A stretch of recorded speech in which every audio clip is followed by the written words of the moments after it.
তো নমস্কার বন্ধুরা, ফ্রেশার জব বাংলা ইউটিউব চ্যানেলে তোমাদের সবাইকে স্বাগত। তো রাজ্যে এমটিএস পদে নিয়োগ হচ্ছে, অর্থাৎ মাল্টিটাস্কিং স্টাফ। এমটিএস পদে সরাসরি কিন্তু রাজ্যে নিয়োগ হচ্ছে। একটি কিন্তু সম্পূর্ণ কেন্দ্রীয় সরকারি পার্মানেন্টভাবে কিন্তু এখানে নিয়োগটা করা হবে, যেখানে যোগ্যতা মাধ্যমিক পাস থেকে তোমরা ছেলে মেয়ে উভয় কিন্তু আবেদন করতে পারবে। সম্পূর্ণ অফলাইনের মাধ্যমে ফর্মটাকে তোমাদের ফিল আপ করতে হবে। স্টেপ বাই স্টেপ কীভাবে তোমরা এই ফর্মটাকে ফিল আপ করবে সেটা কিন্তু আমি এই ভিডিওতে দেখাবো। এই যে ফর্মটা, এটা কিন্তু তোমাদেরকে ফিল আপ করে কোথায় তোমাদেরকে জমা করতে হবে তার সম্পূর্ণ ডিটেলস এই ভিডিওতে আমি দেখাবো। এবং আবেদন করার যে লাস্ট ডেট সেটা কিন্তু দেখতেই পাচ্ছ, 15ই মে কিন্তু আবেদন করার last date. Step by step সম্পূর্ণ তথ্য আমি এই ভিডিওতে দেখাবো, তোমরা শেষ পর্যন্ত ভিডিওটিকে দেখো। এবং ভিডিওটি শুরু করবার আগে চ্যানেলে নতুন হলে চ্যানেলটিকে সাবস্ক্রাইব করে অবশ্যই এই ভিডিওটিকে লাইক করে দিও। তো বন্ধুরা, এই যে নোটিফিকেশানটা দেখছো, Indian association for the cultivation of science, এখান থেকে কিন্তু প্রকাশ করা হয়েছে মার্চের 20 তারিখ। এটাই তার কিন্তু অ্যাডভার্টাইজমেন্ট নাম্বার। এবং দেখতে পাচ্ছ যে মল্লিক রোড, যাদবপুর, কলকাতায় কিন্তু এই নিয়োগটা করা হবে। এবং দেখে নাও, এখানে কিন্তু পরিষ্কারভাবে বলা রয়েছে যে এখানে কিন্তু অবশ্যই তোমাদেরকে ইন্ডিয়ান সিটিজেন হতে হবে। এখানে কিন্তু ওয়েস্ট বেঙ্গল থেকে তোমরা বিভিন্ন 23টি জেলা থেকে তোমরা আবেদন করতে পারবে। এবং ওয়েস্ট বেঙ্গল ছাড়াও পাশাপাশি তোমরা আসাম এবং ত্রিপুরা থেকেও কিন্তু তোমরা এখানে আবেদন করতে পারবে। অবশ্যই কিন্তু তোমাদের ইন্ডিয়ার নাগরিক তোমাদের হতে হবে। এবারে তোমাদেরকে আমি দেখাবো কিভাবে তোমরা অনলাইনে আবেদনটা করবে। সম্পূর্ণভাবে তোমরা ভালোভাবে দেখো, তারপরে আমি পুরো ডিটেলসটা তোমাদেরকে আমি বলছি। তো প্রথমে কিন্তু তোমাদের পাসপোর্ট কালার সাইজ ফটোগ্রাফ এখানে কিন্তু বসাতে হবে এবং ক্রস সাইন কিন্তু এখানে তোমাদের করতে হবে। অবশ্যই কিন্তু রিসেন্ট পাসপোর্ট সাইজ দেবে, 6 মাসের বেশি যেন না হয়। এবং এখানে তোমার ডেট অফ বার্থ কিন্তু এখানে বসাবে। এবং পুরো ফর্মটা কিন্তু তোমাদেরকে এখানে ফিল আপ করতে হবে। এবং হওয়ার পরে এখানে কিন্তু দেখতেই পাচ্ছ যে নেম অফ ফুল নেম, অর্থাৎ তোমার নামটা কিন্তু পুরোপুরি ব্লক লেটারে এখানে বসাতে হবে। এবং তোমার as on closing date of application এখানে কিন্তু সেটা ক্যালকুলেট করে তোমরা বসাবে। তোমার বয়সটা কত হচ্ছে সেটা কিন্তু ক্যালকুলেট করে বসাবে। এবং তুমি মেল না ফিমেল সেটা বসাবে। তোমার ন্যাশনালিটি ইন্ডিয়ান বসাবে। এবং তারপরে তোমার ক্যাটাগরি, তুমি ইউআর, এসসি, এসটি, ওবিসি কোনটা যেটা সেটা কিন্তু তুমি এখানে বসাবে। এসসি হলে এসসি, ইউআর হলে ইউআর কিন্তু এখানে বসাবে। এবং তোমার ফাদার্স কিংবা হাজব্যান্ড নেম যে কোনো একটা কিন্তু তুমি বসাবে। এখানে কিন্তু তুমি তোমার ফাদার্স নেম বসাতে পারো, কিংবা তুমি যদি মহিলা হয়ে থাকো এবং তুমি যদি ম্যারিড হও সেক্ষেত্রে তোমার হাজব্যান্ডের নামটা এখানে বসাবে। এবং তোমার অকুপেশন এবং অ্যাড্রেসটা কিন্তু এখানে বসাতে হবে। এবং তুমি বিবাহিত না অবিবাহিত, ম্যারিড না আনম্যারিড সেটা এখানে বসাবে। এখানে কিন্তু টিক দেবে যেটা, তারপরে সেটা এখানে বসাবে। এবং তোমার ভ্যালিড ফটো আইডি, এবং তুমি এখানে কোন আইডিটা দিতে চাইছো সেটা তুমি এখানে টিক দেবে। আধার হলে আধারে এখানে কিন্তু টিক দেবে এবং আধার নম্বরটা এখানে বসাবে। বসানোর পরে এখানে পরিষ্কারভাবে লেখা রয়েছে, দেখো, are you willing to accept the minimum initial pay, if not state the lowest initial pay acceptable to, সেটা কিন্তু তুমি এখানে ইয়েস কি নো সেটা তুমি এখানে বসাবে। এবং তোমার পার্মানেন্ট অ্যাড্রেসটা এখানে বসাবে উইথ পিনকোড। বর্তমানে তুমি তোমার যে পার্মানেন্ট অ্যাড্রেস, তোমার যে আধার কার্ডে যে অ্যাড্রেসটা দেওয়া রয়েছে উইথ পিনকোড সেটা কিন্তু এখানে বসাবে। এবং তুমি বর্তমানে যদি অন্য কোথাও থাকো সেই অ্যাড্রেসটা কিন্তু এখানে বসাবে উইথ পিনকোড।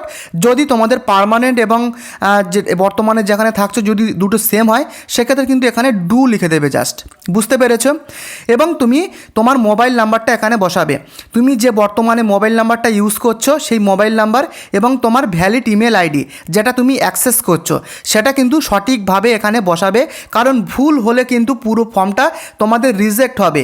কারণ যখন তোমাদের এই ডকুমেন্টসগুলো শর্টলিস্টেড করা হবে, এই মোবাইল নাম্বার এবং ইমেল আইডিতে তোমাদের সাথে কিন্তু কন্ট্যাক্ট করবে। এবং দেখতে পাচ্ছ এখানে কিন্তু যোগ্যতা মাধ্যমিক পাস, তোমার কিন্তু মাধ্যমিক পাস এখানে বসাতে হবে। অর্থাৎ তুমি কোন ইনস্টিটিউট, কোন বোর্ড থেকে পাস করেছো সেই বোর্ড দেবে। এবং দেখতে পাচ্ছ জয়নিং এবং কমপ্লিটেশন, অর্থাৎ তুমি কত সালে মাধ্যমিক পাস করেছো এবং কত সালে অলরেডি কমপ্লিট হয়ে গেছে তোমার সেটা এখানে বসাবে। এবং তোমার মেন সাবজেক্ট কী ছিল সেটা কিন্তু বসাবে এবং পার্সেন্টেজ বসাবে। সেমভাবে তোমার হায়ার সেকেন্ডারি যদি থাকে সেটাও কিন্তু এইভাবে সেমভাবে বসাবে। এবং তোমার গ্র্যাজুয়েট যদি থাকে সেইভাবে বসাবে। এরকম করে কিন্তু তোমার যতগুলো হায়ার কোয়ালিফিকেশান আসে তোমরা বসাতে পারো। তবে তোমার তোমার যদি শুধুমাত্র মাধ্যমিক পাস কিংবা উচ্চ মাধ্যমিক পাস থাকে তাহলে কিন্তু দুটো দিলেও কিন্তু হয়ে যাবে। বুঝতে পেরেছো? এবং এখানে দেখতে পাচ্ছ এখানে কিন্তু পরিষ্কারভাবে দেওয়া রয়েছে নেম ইন ব্লক লেটার। এখানে কিন্তু তোমার নামটা ফুল লেটারে বসাবে এবং পোস্ট অ্যাপ্লাইড ফর, কোন পোস্টে তুমি আবেদন করছো অর্থাৎ MTS সেটা কিন্তু এখানে তোমরা বসাবে। তারপরে এগুলো দেখে দেখে তোমরা এখানে পুরোপুরিভাবে বসাবে দেখতে পাচ্ছ এগুলো কিন্তু তোমাদেরকে সঠিকভাবে পূরণ করতে হবে, এগুলো তোমরা দেখে নেবে। এইভাবে পুরো ফর্মটাকে ফিল আপ করার পরে এই যে আন্ডারটেকিং এখানে কিন্তু তোমার নামটা বসাবে এবং যে ডেটে তুমি পাঠাবে সেই ডেট বসাবে এবং তুমি যে ডেট থেকে পাঠাচ্ছ সেই প্লেসের নামটা বসাবে এবং তোমার ফুল সিগনেচার কিন্তু এখানে করবে। করার পরে দেখতে পাচ্ছ এগুলো কিন্তু অ্যানেক্সার ফর্ম যেগুলো দেওয়াই রয়েছে, তোমরা একবার করে দেখে নেবে, এগুলো অ্যানেক্সার ফর্মগুলো কিন্তু রয়েছে। এবং এইটা ফর্মটা ফিল আপ করার পরে তোমাদেরকে কোন অ্যাড্রেসে পাঠাতে হবে সেটা তোমরা ভালোভাবে দেখে নাও। দেখতে পাচ্ছ এখানে পরিষ্কারভাবে দেওয়া রয়েছে এই যে অ্যাড্রেসটা, সেই অ্যাড্রেসে কিন্তু তোমাদেরকে পাঠাতে হবে। The registrar Indian association for the cultivation of science 2A and B, রাজা SC, মল্লিক রোড, কলকাতা 700032। এখানে কিন্তু তোমাদেরকে বাই পোস্টে পাঠাতে হবে। বাই পোস্টে কিন্তু তোমাদের এই পুরো ফর্মটাকে পাঠাতে হবে এবং যখন ফর্মটাকে পাঠাবে তখন কি কি ডকুমেন্টস তোমাদেরকে অ্যাটাচ করতে হবে সেটা তোমরা ভালোভাবে দেখে নাও। এটা কিন্তু খুবই ইম্পর্টেন্ট, যদি ভুল করো পুরো ফর্ম রিজেক্ট হবে। তো এখানে কিন্তু তোমাদের self attested recent colour passport size photo তুমি অ্যাটাচ করছো, তার সাথে কী কী ডকুমেন্টস লাগবে দেখে নাও। এখানে কিন্তু তোমার এডুকেশান কোয়ালিফিকেশান দিতে হবে, এডুকেশান কোয়ালিফিকেশানের সার্টিফিকেট এবং তোমার এস প্রুফ। তুমি তোমার ডেট অফ বার্থের সার্টিফিকেট যদি থাকে সেটা দিতে পারো, নতুবা মাধ্যমিকের অ্যাডমিট কার্ড যে কোনো একটা দিলেই হবে। তোমার কাস্ট সার্টিফিকেট যদি থাকে দেবে, এটা কিন্তু জেনারেলদের থাকে না। যদি তুমি SC ST OBC হও সেক্ষেত্রে কাস্ট সার্টিফিকেট এবং তোমার যদি কোনো রকমের এক্সপিরিয়েন্স থাকে সেটাও কিন্তু দিতে পারো। বুঝতে পেরেছো? প্রত্যেকটা ডকুমেন্টস এখানে কিন্তু তোমাদেরকে এখানে কিন্তু পাঠাতে হবে এই ডকুমেন্টসের সাথে উইথ সেলফ অ্যাটেস্টেড, তোমার নাম এবং ডেট লিখে সেটা কিন্তু তোমার ডকুমেন্টসের সাথে তোমাদেরকে পাঠাতে হবে। যে অ্যাড্রেসটা তোমাদেরকে বললাম এই অ্যাড্রেসে কিন্তু তোমাদের পাঠাতে হবে। বুঝতে পেরেছো? এবারে দেখো এখানে কিন্তু পরিষ্কারভাবে বলা রয়েছে অ্যাপ্লিকেশান ফিস। এখানে কিন্তু তোমরা যারা SC ST ক্যান্ডিডেট রয়েছো এবং অল ফিমেল ক্যান্ডিডেট এদের ক্ষেত্রে কিন্তু 500 টাকা অ্যাপ্লিকেশান ফিস বলা হয়েছে এবং যারা আদার্স ক্যাটাগরি অর্থাৎ জেনারেল কিংবা আদার্স যারা ক্যাটাগরি রয়েছে তাদের ক্ষেত্রে 1000 টাকা অ্যাপ্লিকেশান ফিস, এটা কিন্তু পরিষ্কারভাবে বলে দেওয়া হয়েছে। তো এই অ্যাপ্লিকেশান ফিসটা তোমরা কিভাবে দেবে, এখানে কিন্তু তোমাদেরকে যে কোনো স্টেট ব্যাঙ্ক অফ ইন্ডিয়ার ব্যাঙ্কে গিয়ে তোমাদেরকে ড্রাফট করতে ডিমান্ড ড্রাফট কাটতে হবে। ডিমান্ড ড্রাফট কাটতে হবে এই অ্যাড্রেসে, Indian association for the cultivation of science. এখানে কিন্তু তোমাদের যে ডিমান্ড ড্রাফট সেটা কিন্তু কাটতে হবে। কাটানোর পরে সেই ডিমান্ড ড্রাফটের যে ডিটেলস সেটা কিন্তু ফর্মের সাথে তোমাদেরকে পাঠাতে হবে। যদি না পাঠাও সেক্ষেত্রে পুরোপুরিভাবে তোমাদের অ্যাপ্লিকেশান ফিস কিন্তু রিজেক্ট করে দেওয়া হবে। এবং এবারে কিন্তু অনেকেই বলবে যে স্যার আমার তো পাঞ্জাব ব্যাঙ্ক কিংবা আমার তো বন্ধন ব্যাঙ্ক, সেক্ষেত্রে আমি কি করব। সেক্ষেত্রে আমি তোমাদেরকে বলবো তোমার যেই ব্যাঙ্ক হোক না কেন, তবে তোমাদেরকে কিন্তু যে কোনো স্টেট ব্যাঙ্ক থেকে গিয়ে কিন্তু তোমাদেরকে কাটাতে হবে, এটা কিন্তু তোমরা করতে পারবে। তো এভাবেই তোমাদের ফর্মটাকে এভাবে পাঠাতে হবে। এবারে দেখে নাও ভ্যাকান্সি। এখানে কিন্তু অ্যাসিস্ট্যান্ট পদে নিয়োগ করা হচ্ছে গ্রুপ B এবং MTS যেটা মাল্টিটাস্কিং স্টাফ, এখানে কিন্তু গ্রুপ C পদে নিয়োগ করা হচ্ছে। তো এবারে দেখে নাও এসেনশিয়াল কোয়ালিফিকেশান কি বলা হয়েছে। প্রথমে বলি অ্যাসিস্ট্যান্ট গ্রুপ B, এখানে কিন্তু ব্যাচেলার ডিগ্রি হতে হবে, তার সাথে 5 বছরের এক্সপিরিয়েন্স থাকতে হবে, সেটা কিন্তু পরিষ্কারভাবে বলে দেওয়া হয়েছে। এবং লেভেল 7 এবং 7 CPC অনুযায়ী 44,900 টাকা বেতন। তো এখানে কিন্তু তোমরা আবেদন করতে পারো যাদের ব্যাচেলার ডিগ্রি রয়েছে। এছাড়া যারা MTS আবেদন করবে অর্থাৎ মাল্টিটাস্কিং স্টাফ গ্রুপ C, তাদের ক্ষেত্রে কিন্তু শুধুমাত্র মাধ্যমিক পাস হলেই কিন্তু তোমরা আবেদন করতে পারবে এবং এখানে কিন্তু কোনো রকমের এক্সপিরিয়েন্স লাগছে না। এবং এগুলো তো বলাই রয়েছে, তোমরা দেখে নেবে। এবং এখানে কিন্তু বয়স হতে হবে মিনিমাম 18 থেকে 25 বছর, দেখতেই পাচ্ছ সেটা। তবে এখানে কিন্তু রিল্যাক্সেশন রয়েছে, SC ST OBCদের ক্ষেত্রে কিন্তু রিল্যাক্সেশন রয়েছে গভর্নমেন্ট রুলস অনুযায়ী। তো এই বয়সের মধ্যে তোমাদের বয়স হতে হবে। এবং এখানে লেভেল 7 CPC অনুযায়ী যে ইনিশিয়াল পে সেটা কিন্তু দেওয়াই রয়েছে 18,000 টাকা। তো তোমরা দেখতেই পেলে এটা কিন্তু পুরোপুরি সেন্ট্রাল গভর্নমেন্ট জব পুরো সম্পূর্ণ পার্মানেন্টভাবে কিন্তু নিয়োগটা করা হচ্ছে। রাজ্যে। তো এর সাথে সাথে দেখে নাও এখানে তোমাদের সিলেকশানটা কিভাবে করানো হবে, এটা কিন্তু খুবই ইম্পর্টেন্ট।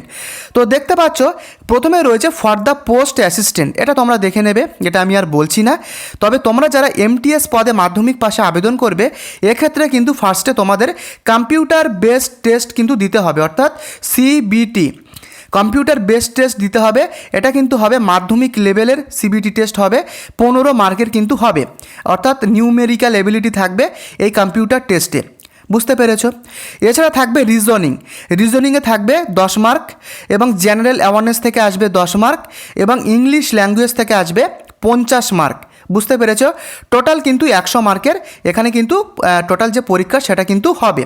তো দেখতে পেয়েছো এমটিএস পদে এভাবে কিন্তু সিলেকশন প্রসেসটা হবে, এইভাবে কিন্তু তোমাদের এখানে পুরোপুরি সিলেকশানটা করানো হবে সম্পূর্ণ পার্মানেন্টভাবে। সেন্ট্রাল গভর্নমেন্ট জব রয়েছে এটি, এখানে কিন্তু নিয়োগটা করানো হবে। এবং এখানে যে আবেদন করার লাস্ট ডেট তোমরা দেখতেই পাচ্ছ 15/5/2026, অর্থাৎ মে মাসের 15 তারিখের মধ্যে তোমাদেরকে কিন্তু সম্পূর্ণ ফর্ম ফিল আপটা করতে হবে। যদি ডিলে করো সেক্ষেত্রে কিন্তু পুরো ফর্মটা রিজেক্ট হয়ে যাবে।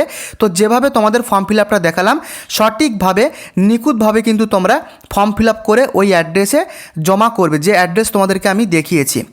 তো বন্ধুরা এই ছিল কিন্তু আজকের আপডেট, এমটিএস মাল্টিটাস্কিং স্টাফের আপডেট।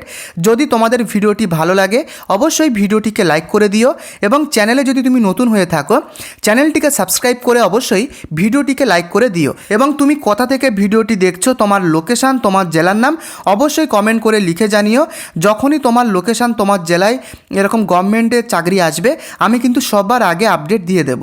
দেখা হচ্ছে নেক্সট আপডেটে, ধন্যবাদ।